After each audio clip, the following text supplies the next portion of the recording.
नमस्कार, स्वागत है आपका भारत लाइव में। मैं हूं आपके साथ विशाल यादव और ये रातों रात शो है हमारा।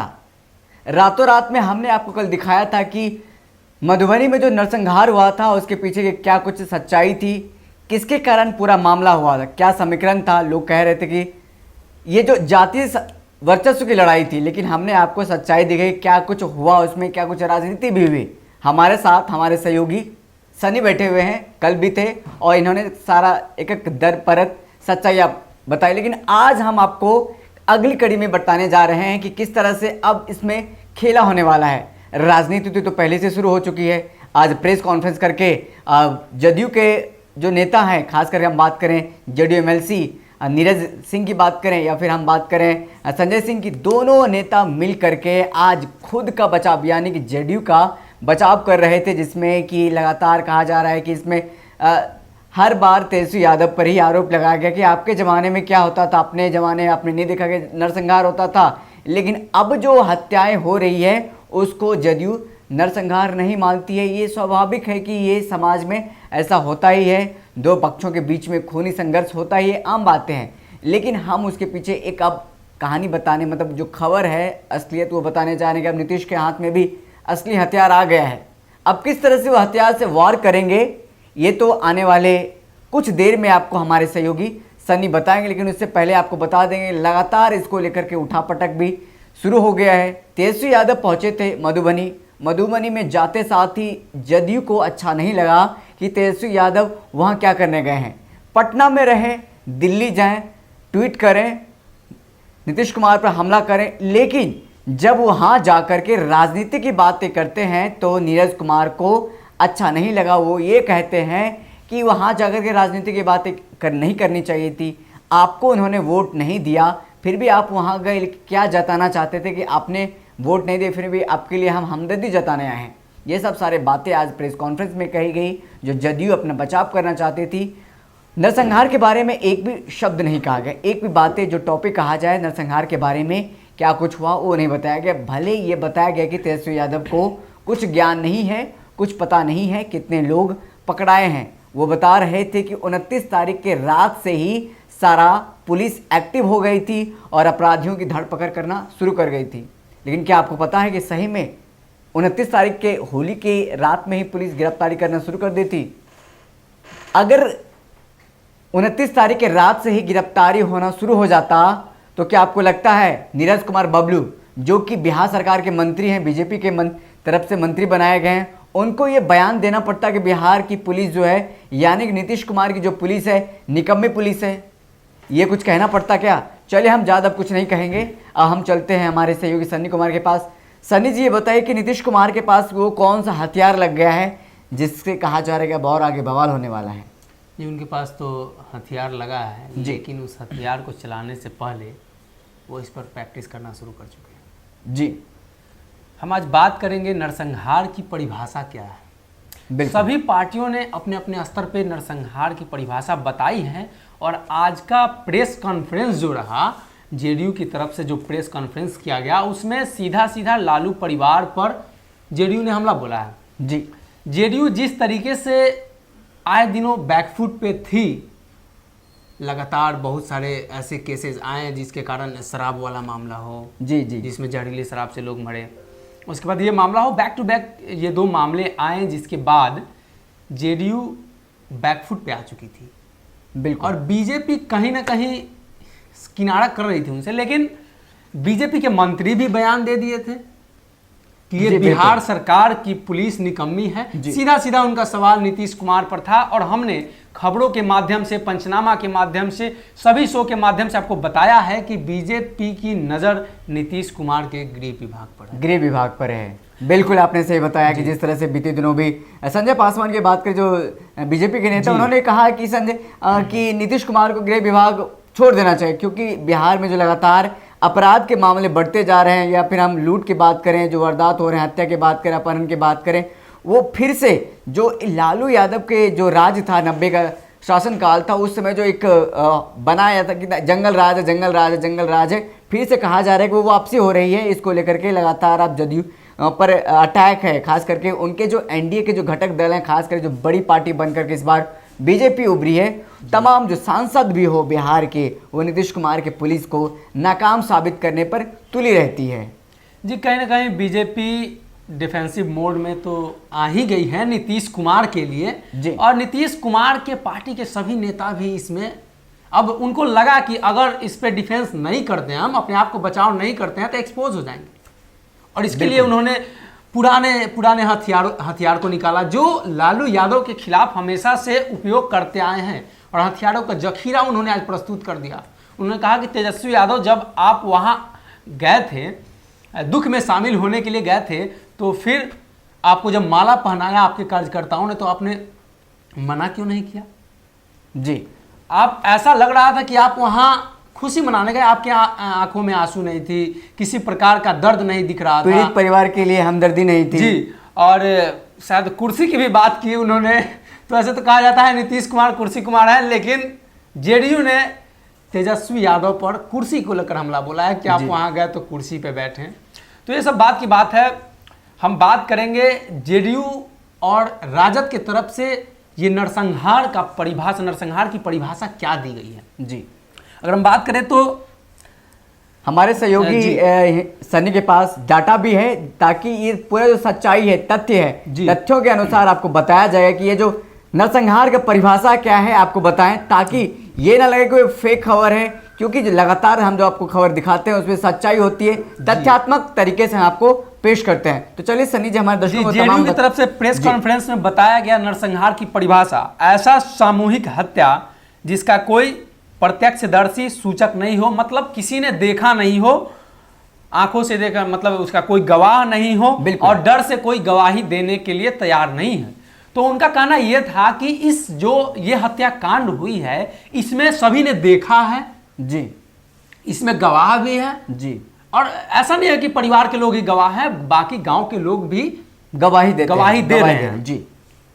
तो ये उन्होंने परिभाषा बताई। उसके बाद जगदानंद सिंह जो है आरजेडी के, उन्होंने एक परिभाषा बताई कि जब कई लोग एक साथ मरते हैं तो उसे नरसंहार कहते हैं जी। और बहुत सारे पॉलिटिकल एनालिस्ट, क्राइम रिपोर्टर्स ने भी ये दावा किया है कि नरसंहार शब्द राजनीति के डिक्शनरी से उत्पन्न की गई है जी, संविधान में ऐसी कोई शब्द की व्याख्या नहीं है। और बहुत सारे आईएएस रिटायर्ड अफसर ने भी इस पे अन्य चैनलों के माध्यम से अपना वक्तव्य रखा था। तो हम आपको बता देते हैं कि बिहार में जो 1990 के दशक में जो चल रहा था क्राइम का जो ग्राफ था, जिस तरीके से समाज में अराजकता फैली हुई थी, तो उसको कहीं ना कहीं ये कांड याद दिलाता है जी।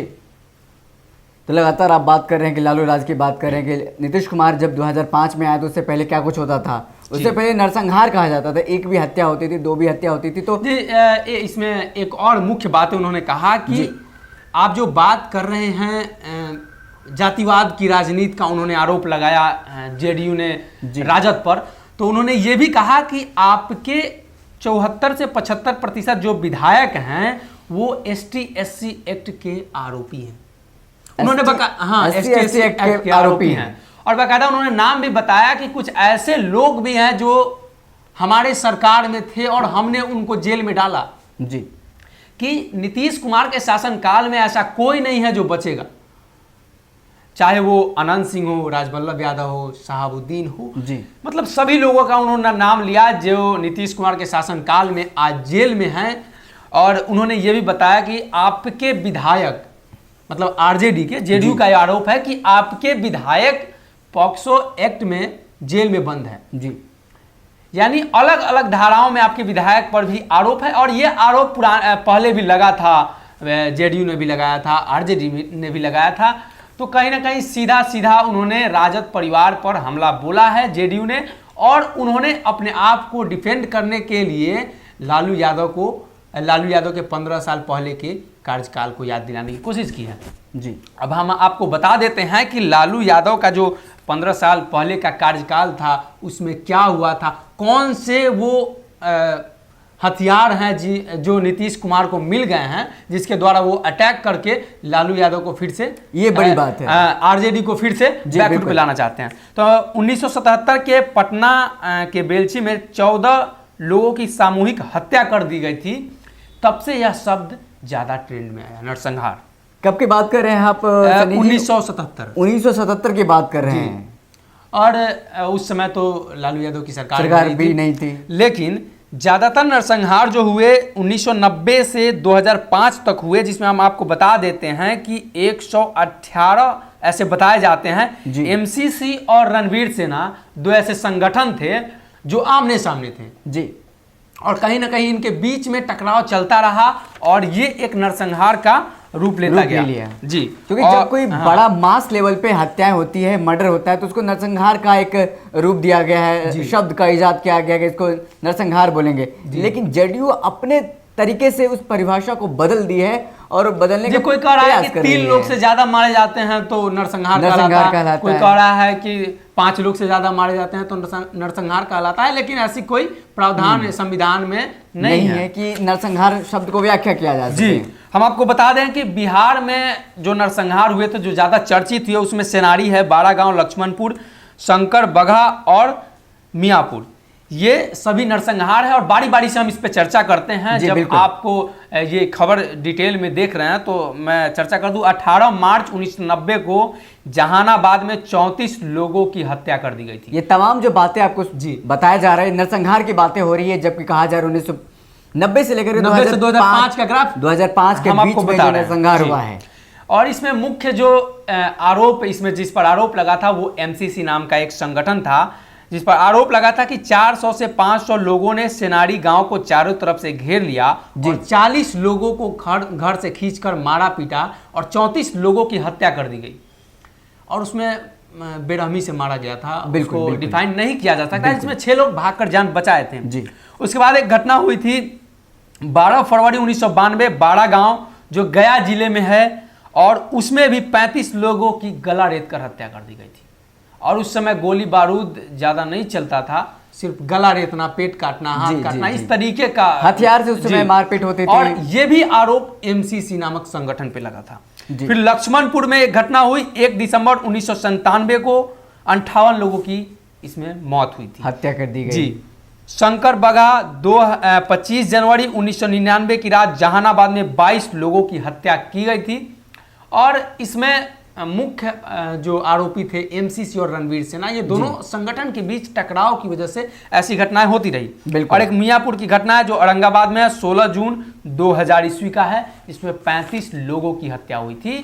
तो कहीं ना कहीं ये 20 साल बाद जी फिर से बिहार को उस दौर में लाने की कोशिश की जा रही है। कल भी हमने चर्चा किया कि ये जातिगत संघर्ष नहीं है और जातिगत संघर्ष के नाम पर हो सकता था कि मतलब बिहार में इस तरह का पहले वाला माहौल बनाए जाने की कोशिश की जा रही हो सकता है राजनीतिक पार्टी अपने फायदे के लिए कर रही है। बिल्कुल, खासकर हम मिथिला की बात करें तो मिथिला का जो लोग हैं वो इस तरह की बातों पर ज्यादा फोकस नहीं करते। तो भले राजनीतिक रूप से वो लोग समृद्ध हैं, राजनीति करते हैं, लेकिन जातीय संघर्ष की बात करें कहा जाता है कि ये नक्सलवाद जो था शाहाबाद, जहानाबाद, मतलब ये पटना के आसपास के मगध के क्षेत्रों में था जी और ये मिथिलांचल में चला गया, जो एक बिहार के लिए शर्मनाक बात है। मिथिला के लोग मृदभाषी होते हैं, उनका विचार, उनका बोलने का तरीका, रहने का तरीका भी बहुत अच्छा होता है, लेकिन ये जो घटना हुई ये कहीं ना कहीं बिहार को झकझोरने वाली घटना थी।